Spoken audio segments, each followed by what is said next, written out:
On the day of the release of Bahubali 1, it had a very bad talk, and people started talking it's one of the biggest disasters of film industry. Telugu, it's a disaster talk. అది 2015. అప్పటిదాకా Telugu movies అంటే routine templates, mass masala fights ఇలానే అనుకునేవారు. India వైడ్‌గా south అంటే only Tamil ఒక్కటే అనుకునేవారు. తెలుగు వాళ్ళకి రెస్పెక్ట్ అంతగా ఉండేది కాదు. ఇండియన్ సినిమా అంటే హిందీ సినిమా అని మాత్రమే ప్రొజెక్ట్ చేశారు వాళ్ళు.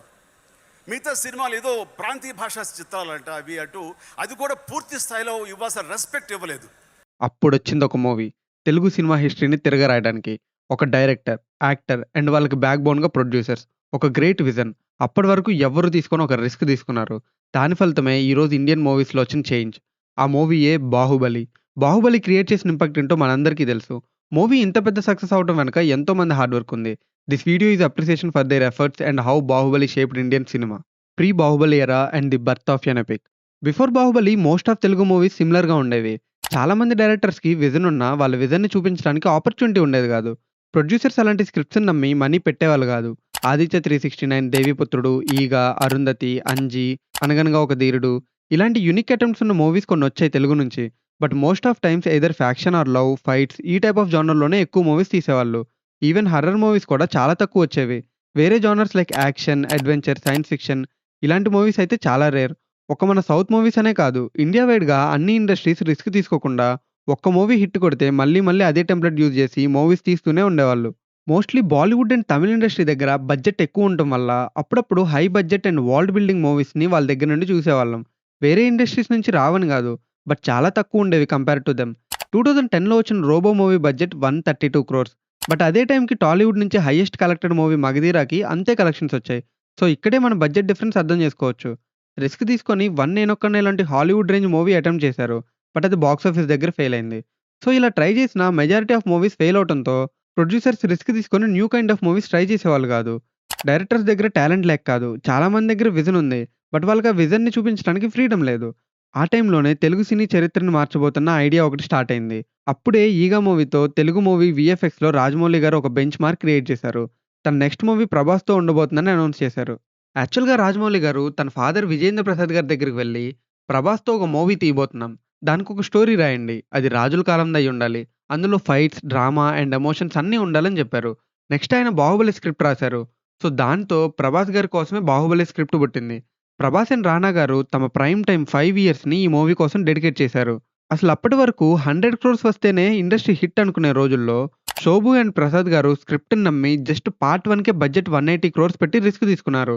అండ్ వి ఆల్ నో తర్వాత అది తెలుగు ఇండస్ట్రీ స్థాయిని పెంచిందని. యాక్చువల్‌గా ఇప్పుడంటే మనకి 'బాహుబలి' మూవీ ఇంత పెద్ద హిట్ అని తెలుసు. బట్ రిలీజ్ అయిన రోజు టాక్ ఇలా లేదు. ఫస్ట్ డే మార్నింగ్ షో చూసిన తర్వాత ఫ్యాన్స్ నుంచి డిజాస్టర్ టాక్ వచ్చింది. కానీ ముందు రోజు హిందీ ప్రీమియర్స్‌లో పాజిటివ్ రెస్పాన్స్ వచ్చింది. బట్ తెలుగులో అలా రాలేదు. ఇది తెలుగు మూవీ కాబట్టి మేజర్ కలెక్షన్స్ తెలుగు నుంచే రావాలి. బట్ ఇక్కడ నెగెటివ్ టాక్ వచ్చేసరికి మూవీ టీమ్ ఏమైందో అని భయపడ్డారు. But slowly second and third day నుంచి జనరల్ ఆడియన్స్ రావడం మొదలుపెట్టారు. మూవీ నచ్చడం స్టార్ట్ అయింది. Not just in Telugu, all over India ఎక్కడ చూసినా ఒక్కటే question, the greatest cliff hanger and the most talked question of Indian cinema, why Kattappa killed Baahubali? National వైడ్‌గా టీవీలో డిబేట్స్ జరిగాయి. స్కూల్స్‌లో పిల్లల దగ్గర నుంచి ఆఫీస్‌లో పెద్దవాళ్ళ వరకు ఏజ్ గ్రూప్‌తో సంబంధం లేకుండా అందరి నుంచి ఒక్కటే క్వెషన్, కట్టప్ప బాహుబలిని ఎందుకు చంపాడు? దీంతో పార్ట్ 2కి ఎక్స్‌పెక్టేషన్స్ పెరిగిపోయాయి. ఎప్పుడెప్పుడు రిలీజ్ అవుతుందా అని ఈగర్‌గా వెయిట్ చేస్తున్నారు. ఇంత హైప్‌తో బాహుబలి పార్ట్ 2 ఏప్రిల్ 28, 2017 రిలీజ్ అయింది. Did part 2 meet the expectations? అంత హైప్‌తో వచ్చినప్పుడు ఆ క్వెషన్‌కి ఆన్సర్ కోసం అంత ఈగర్‌గా వెయిట్ చేస్తున్నప్పుడు ఇఫ్ నిజంగా కట్టప్ప చంపడానికి ప్రాపర్ రీజన్ ఆడియన్స్‌కి గనక కనెక్ట్ అవ్వకపోతే అది చాలా బ్యాక్ ఫైర్ అయ్యేది. బట్ ఈ విషయంలో విజేంద్ర ప్రసాద్ గారి రైటింగ్ సక్సెస్ అయింది. ఒక్కళ్ళకి కూడా అది వ్యాలిడ్ రీజన్ కాదు అనిపించలేదు. And then movie went to become 1000 crores picture in Indian history and Telugu as well. ఇండియాలో 29 స్టేట్స్ ఉంటే అందులో 28 స్టేట్స్‌లో ఇండస్ట్రీ హిట్ అయింది. Which is huge record. ప్రొడ్యూసర్స్‌కి పార్ట్ 1 అప్పుడు డౌట్ ఉండేది. హిట్ అవుతుందో లేదో ఇంత రిస్క్ తీసుకుంటున్నాం కదా అని. బట్ అది సక్సెస్ అవడంతో ఈసారి సెకండ్ పార్ట్‌కి బడ్జెట్ పెంచారు. 'బాహుబలి' పార్ట్ 2 ఫస్ట్ దాంతో పోల్చుకుంటే scale wise, VFX wise and even drama wise కూడా అవుట్‌పుట్ చాలా బెటర్‌గా ఉంటుంది.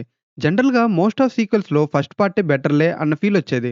కానీ first time a movie made us feel like second part is much better than first one. అందరి ఎక్స్‌పెక్టేషన్స్ స్కై హైలో ఉంటే మూవీ దానికి మించుంది. యాక్చువల్‌గా 2 పార్ట్స్‌ని ఒకేసారి షూట్ చేసేసి సెకండ్ పార్ట్‌ని ఫస్ట్ పార్ట్ రిలీజ్ అయిన 3 ఆర్ 6 మంత్స్‌కి రిలీజ్ చేసేద్దాం అనుకున్నారు. మళ్ళీ ఆడియన్స్ మర్చిపోతారేమో అని. But due to budget issues second పార్ట్‌లో ఓన్లీ 20% షూట్ చేసి ఇంకా మిగిలిన బడ్జెట్ అంతా ఫస్ట్ పార్ట్‌కే ఉంచేశారు. సెకండ్‌ది తర్వాత చూసుకుందాంలే అని. బట్ వాళ్ళు అనుకున్నట్టు 3 మంత్స్‌కి రిలీజ్ చేయలేదు. రిలీజ్ 1 ఇయర్ అబోవ్ ఎక్స్‌టెండ్ చేశారు. చెప్పాలంటే ఇలా చేయటం మూవీకి చాలా ప్లస్ పాయింట్ అయింది. ఈ గ్యాప్‌లో మల్టిపుల్ టైమ్స్ సినిమాని టీవీలో పీపుల్ చూడటం, అది ఇంకా ఎక్కువ మంది ఆడియన్స్‌కి రీచ్ అవ్వడంతో మూవీ మీద క్రేజ్ అండ్ హైప్ బిల్డ్ అయ్యాయి. 2017 ఏప్రిల్ 28 రిలీజ్ డేట్‌గా అనౌన్స్ చేశారు. బట్ దానికి ఫ్యూ డేస్ ముందు వరకు majority of VFX scenes complete అవ్వలేదు. సో రాజమౌళి గారు మూవీని పోస్ట్‌పోన్ చేసేద్దాం అనుకున్నారు. బట్ ప్రొడ్యూసర్స్ మంచి డేట్స్ మళ్ళీ దొరకవు. ఇప్పుడైతేనే బెటర్ అని చెప్పి అదే డేట్‌కి ఫిక్స్ అయ్యారు. సో దీనికోసం వీఎఫ్ఎక్స్ కంపెనీస్‌తో రోజు కాంటాక్ట్ అయ్యి ప్రోగ్రెస్ తెలుసుకుంటూ డబుల్ టైమ్ వర్క్ చేశారు.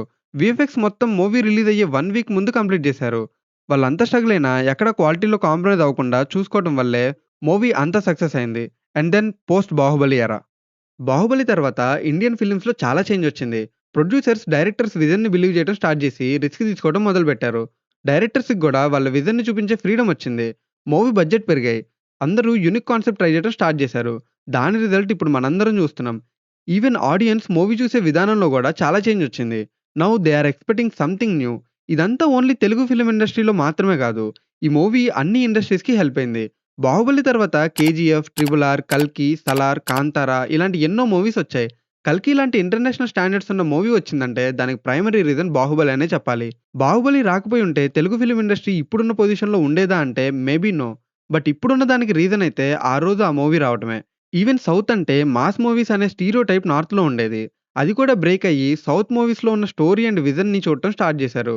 ఇలా ఒక మూవీ సక్సెస్ అయిందంటే దానికి కారణం ఒకరో ఇద్దరో కాదు. ఇది collective team effort. Efforts of cast and crew. ఒక మూవీకి మెయిన్ పిల్లర్ అంటే అది డైరెక్టరే. He is the captain of the ship. Rajamouli గారిని అందరూ గ్రేట్ విజనరీ డైరెక్టర్ అంటారు కదా! అది ఊరికే అనలేదు. జస్ట్ ఇమాజిన్ 'ఈగా' మూవీ తీసి తన కేపబిలిటీని ప్రూవ్ చేసుకున్నా గూడా అంత పెద్ద మూవీని హ్యాండిల్ చేయలేరేమో అని అందరూ డౌట్ పడే దగ్గర నుండి నేడు ఇండియాస్ గ్రేట్ డైరెక్టర్‌గా మారారు. తను తన విజన్‌ని నమ్మారు. అండ్ 5 ఇయర్స్ అనేది చిన్న విషయం గాదు. మనందరం యాక్టర్స్ 5 ఇయర్స్ టైం పెట్టారని గొప్పగా చెప్పుకుంటున్నాం. బట్ డైరెక్టర్‌కి ఇంకా కష్టం. ఈ 5 ఇయర్స్ తన సేమ్ డ్రీమ్‌ని క్యారీ చేయాలి. ఎన్నో వర్క్స్, ఎన్నో డిపార్ట్‌మెంట్స్‌ని చూసుకోవాలి. మధ్యలో ఎన్నో ఇష్యూస్ వస్తాయి. అసలు షూటింగ్ స్టార్ట్ చేసినప్పుడున్న విజన్ ఏ పాయింట్‌లో అయినా డైల్యూట్ అయ్యే ఛాన్స్ ఉంది. ఇంత ఎఫర్ట్స్ ఎందుకులే అని ఎక్కడైనా కాంప్రమైజ్ అవ్వచ్చు. బట్ రాజమౌళి గారు అలా గాదు. తను అలా చేయలేదు. డే అండ్ నైట్ కష్టపడి మూవీ కంప్లీట్ చేశారు. అసలు చెప్పాలంటే ఫస్ట్ పార్ట్ అప్పుడు బడ్జెట్ సరిపోదని కాస్ట్ తగ్గించడం కోసం producers and crew Ramoji film city దగ్గర హోటల్స్‌లో ఉండకుండా రామోజీ గారి గెస్ట్ హౌస్ రెంట్‌కి తీసుకొని అందులోనే ఉండేవారు. మూవీ షూట్ ట్రావెలింగ్‌కి బిజినెస్ క్లాస్‌కి వెళ్లకుండా ఎకానమీ ఫ్లైట్స్‌లోనే వెళ్ళేవారు. ఈవెన్ రాజమౌళి గారు గూడా. షూటింగ్‌లో థౌసండ్స్ ఆఫ్ పీపుల్ వర్క్ చేసేవాళ్ళంట. అంతమందికి నాన్ వెజ్ అంటే బడ్జెట్ పెరిగిపోద్దని ఈవెన్ ప్రొడ్యూసర్స్‌తో సహా అందరూ వెజిటేరియన్ ఫుడ్డే తినేవారు. ఇలా ఎక్కడ వీలైతే అక్కడ వాళ్ళు అడ్జస్ట్ అవుతూ మాక్సిమం మనీని మూవీకే యూజ్ చేసి అందరూ కలిసికట్టుగా మూవీని మంచి అవుట్‌పుట్ వచ్చేలా తీశారు. ఈవెన్ క్రూ మెంబర్స్ ఎవరు గూడా మేము అడ్జస్ట్ అవ్వలేమని చెప్పలేదు. వాళ్ళ సిట్యుయేషన్ అర్థం చేసుకొని అందరూ సపోర్ట్ చేశారు. ఇంక మన 'ప్రభాస్' గారి గురించి స్పెషల్‌గా చెప్పాలా? తన కెరియర్ పీక్‌లో ఉన్నప్పుడు 5 ఇయర్స్ టైమ్‌ని ఈ మూవీ కోసం డెడికేట్ చేశారు. తను కావాలనుకుంటే ఈ మూవీ వద్దనుకొని ఈ గ్యాప్‌లో 2, 3 మూవీస్ చేసి మనీ సంపాదించుండొచ్చు. ఇంత రిస్క్ తీసుకొని చేయాల్సిన అవసరం లేదు. బట్ తను స్క్రిప్ట్ అండ్ రాజమౌళి గారిని కంప్లీట్‌గా నమ్మి చాలా హార్డ్ వర్క్ చేశారు. మేకింగ్ వీడియోస్ చూస్తేనే అర్థమైపోద్ది. ఆ రోజు వాళ్ళు అంత హార్డ్ వర్క్ చేశారు కాబట్టే ఈ రోజు ఈ పొజిషన్‌లో ఉన్నారు. ఈవెన్ మూవీ షూటింగ్ టైమ్‌లో తనకి షోల్డర్ ఇంజ్యూరీ గూడా అయింది. 'ప్రభాస్' గారి గురించి చెప్తున్నప్పుడు తన స్టంట్ డబుల్ గురించి తప్పకుండా మాట్లాడాలి. సినిమాకి తన స్టంట్ డబుల్ చాలా హార్డ్ వర్క్ చేశారు. వార్ సీక్వెన్సెస్ అవ్వచ్చు, లేదా మేజర్ యాక్షన్ సీక్వెన్సెస్ అవ్వచ్చు. ఇలా అన్నిట్లో తను పెట్టిన ఎఫర్ట్స్ అంతా ఇంత కాదు. ఈవెన్ 'ప్రభాస్' గారు తన స్టంట్ డబుల్ చేసిన హార్డ్ వర్క్ గురించి స్వయంగా చెప్పారు. నా బెస్ట్ టెక్నీషియన్ కిరణ్. అతను అతను సినిమా 'బాహుబలిలో' ఎవరు ఏం ఫైట్ చేయాల్సినా సరే అతనే పిలుస్తారు. Very hard worker. అండ్ నాకు బాడీ డబుల్ చేశారు. అండ్ ఆల్సో 'ప్రభాస్' గారు 5 ఇయర్స్ 'బాహుబలి' లుక్‌లో కనిపించడానికి బాడీని 5 ఇయర్స్ సేమ్ షేప్‌లో ఉంచుకున్నారు. ఇంకా యాక్టింగ్ గురించి చెప్పాలంటే తను యాక్ట్ చేశారనకూడదు. జీవించేశారనాలి. 'బాహుబలి' రోల్‌లో తన్నే తప్ప ఇంకెవ్వరిని ఊహించుకోలేం. డార్లింగ్ ఆ రోల్‌కి ప్రాణం పోసాడు. విలన్‌గా 'రానా' గారు చాలా యాక్ట్ చేశారు. విలన్ అంత స్ట్రాంగ్‌గా లేకపోతే మూవీ అంతగా అనిపించదు. బట్ 'రానా' గారు పర్ఫెక్ట్ విలన్‌లా సెట్ అయ్యారు. తనలో బల్లాల దేవుడిని చూసాం. 'ప్రభాస్' గారిలాగే తను కూడా చాలా ఎఫర్ట్స్ పెట్టారు. అటు మూవీలోను ప్లస్ బయట ప్రమోషన్స్‌లో గూడా. మూవీ ఆడియన్స్ వరకు రీచ్ అవ్వటంలో 'రానా' గారి రోల్ చాలా ఉంది. ఇంకా 'అనుష్క' గారి విషయానికొస్తే మనం ఇంతకు ముందే 'అరుంధతి' మూవీలో తన పెర్ఫార్మన్స్ చూసాం. తను ఎంత బాగా యాక్ట్ చేయగలరని. సేమ్ అలానే ఇందులో గూడా 'దేవసేన' రోల్‌లో యాక్ట్ చేశారు. అసలు ఫస్ట్ పార్ట్ మొత్తం తను ఓల్డ్ ఏజ్ గెటప్‌లోనే ఉంటారు. చాలామంది అలాంటి సీన్స్‌కి ఒప్పుకోరు. బట్ 'అనుష్క' గారు అలా గాదు. తను ఆ రోల్ ఒప్పుకున్నందుకు హ్యాట్స్ ఆఫ్ అని జెప్పాలి. 'అవంతిక' క్యారెక్టర్ చేసిన 'తమన్నా' గారిది ఒక ఇన్సిడెంట్ జెప్పాలి. బల్గేరియాలో షూటింగ్ చేస్తున్నప్పుడు ఫుల్ మంచుతో చాలా చల్లగా ఉంది. చేతికి గ్లోవ్స్ అండ్ బాడీ కవర్ చేసి లేకపోతే ఆ చలికి మంట పుడుతుంది. బట్ అంత చలిలో కూడా తమన్నా గారు యాక్ట్ చేశారు. ఈవెన్ తన రోల్‌కి కాస్ట్యూమ్ చేంజ్ చేయాల్సొస్తే అక్కడే వాళ్ళ టీమ్ హెల్ప్‌తో 4 క్లాత్ తెరల మధ్యలో అంత చలిలో డ్రెస్ చేంజ్ చేసుకున్నారు. ఫుల్ బాడీ కవర్ అవ్వని కాస్ట్యూమ్‌తో యాక్ట్ చేశారు. ఇలా తమన్నా గారు గాని, కట్టప్పగా చేసిన సత్యరాజ్ గారు గాని they have put so much of efforts. ఒక సీన్‌లో ప్రభాస్ గారి కాళ్ళని కట్టప్ప తన తల మీద పెట్టుకోవాలి. చాలా మంది దానికి ఒప్పుకోరు. బట్ సత్యరాజ్ గారు ఇగోస్ ఏం లేకుండా స్క్రిప్ట్‌కి అది అవసరం అని చెప్పి చేశారు. అండ్ రమ్యకృష్ణ గారు, నాజర్ గారు ఎంత బాగా యాక్ట్ చేశారో మూవీలో చూసాం. రమ్యకృష్ణ గారు ఒక ఆరాని క్యారీ చేశారు. అసలు మూవీ రిలీజ్ అయిన ఇన్ని ఇయర్స్ తర్వాత కూడా ఈ క్యారెక్టర్స్ గురించి మాట్లాడుకుంటున్నామంటే, ఆ క్యారెక్టర్స్ మధ్య డ్రామాని విజేంద్ర ప్రసాద్ గారి రైటింగ్‌లో అండ్ రాజమౌళి గారి డైరెక్షన్‌లో అంత బాగా బిల్డ్ చేశారు. మూవీలో ఆల్ క్యారెక్టర్స్‌కి ఈక్వల్ ఇంపార్టెన్స్ ఉంటుంది. పెద్ద మూవీస్‌లో ఏదో ఒక క్యారెక్టర్ వేరే క్యారెక్టర్‌ని ఓవర్ షాడో చేస్తుంది. బట్ ఇందులో అలా లేదు. అన్ని క్యారెక్టర్స్‌కి డెప్త్ అండ్ ఎమోషన్ ఉంటుంది. మనం పర్సనల్‌గా క్యారెక్టర్స్‌కి కనెక్ట్ అవుతాం. Director captain of the ship అయితే ప్రొడ్యూసర్స్ ఫ్యూయల్ లాంటి వాళ్ళు. వాళ్ళు నమ్మి రిస్క్ తీసుకున్నారు కాబట్టే మూవీ కంప్లీట్ అయింది. అసలు చెప్పాలంటే వార్ సీక్వెన్సెస్‌కి డైలీ 25 లాక్స్ అవుతుందని, ఇలా అయితే షూట్ కంప్లీట్ అవ్వడానికి చాలా ఖర్చు అవుతుందని, వన్ డే షూటింగ్ ఆపేసి మళ్ళీ బడ్జెట్ గురించి డిస్కస్ చేశారు. లేదు విజన్‌కి తగ్గట్టు తీయాలంటే తప్పదని చెప్పి కాంప్రమైజ్ అవ్వకుండా మళ్ళీ షూట్ రెజ్యూమ్ చేశారు. ఫస్ట్ పార్ట్‌కి ఎక్కువ మార్జిన్ రాకపోయినా స్టిల్ సెకండ్ పార్ట్ సక్సెస్ అయిద్దని నమ్మి మూవీ టీమ్‌కి వాళ్ళ విజన్‌ని కాంప్రమైజ్ చేయకుండా తీయడానికి ఫ్రీడమ్ ఇచ్చారు. ఇంక కీరవాణి గారి మ్యూజిక్ గురించి స్పెషల్‌గా చెప్పక్కర్లేదు. తన మ్యూజిక్ వల్ల మూవీకి సోల్ వచ్చింది. ఆస్కార్ లెవెల్ మ్యూజిక్ అది. సాంగ్స్ నుండి బీజీఎం వరకు. ఇన్‌ఫాక్ట్ ఇప్పుడు విన్నా సరే గూస్ బంప్స్ వస్తాయి. One of the greatest albums in Indian films. Rajamouli గారికి, కీరవాణి గారికి ఉన్న ర్యాపో కూడా ఒక ప్లస్ పాయింట్ అయిందని చెప్పొచ్చు. మ్యూజిక్ ఇంత పర్ఫెక్ట్‌గా రావడానికి. జనవరి నెలలో పల్లవి చేస్తాం. ఓకే 6 నెలల తర్వాత జూన్‌లోనో, జూలైలోనో చరణం చేస్తాం. సెకండ్ అండి. నెక్స్ట్ ఇయర్ మార్చిలోనో ఎప్పుడో దాని రికార్డింగ్ అంటాడు. దేనికండి వీళ్ళు? పల్లవి ఏంటో అసలు ఏ సినిమాకు పని చేస్తున్నామో అది ఎందుకోసం పర్పస్ మర్చిపోతాం. చేసే మూడు ఉత్సాహం సర్వనాశనం అయిపోతుంది. ఇంట్రెస్ట్ పోతుంది. నాకు ఇంట్రెస్ట్ పోయింది. ఫైట్ మాస్టర్స్ నుంచి ఆర్ట్ డిపార్ట్మెంట్ వరకు అందరూ చాలా హార్డ్ వర్క్ చేసి మూవీని చాలా రియలిస్టిక్‌గా తీశారు. జనరల్‌గా అందరం స్క్రీన్ పైన కనిపించే యాక్టర్స్ గురించి మాట్లాడుకుంటాం. కానీ స్క్రీన్ వెనక నుంచి ఇంత ఎఫర్ట్స్ పెట్టిన వీళ్ళ గురించి మాట్లాడుకోం. రామోజీ ఫిలిం సిటీలో స్క్రాచ్ నుంచి 100కు పైగా పెద్ద సెట్స్ వేశారు. వాళ్ళ దగ్గరున్నది లిమిటెడ్ బడ్జెట్.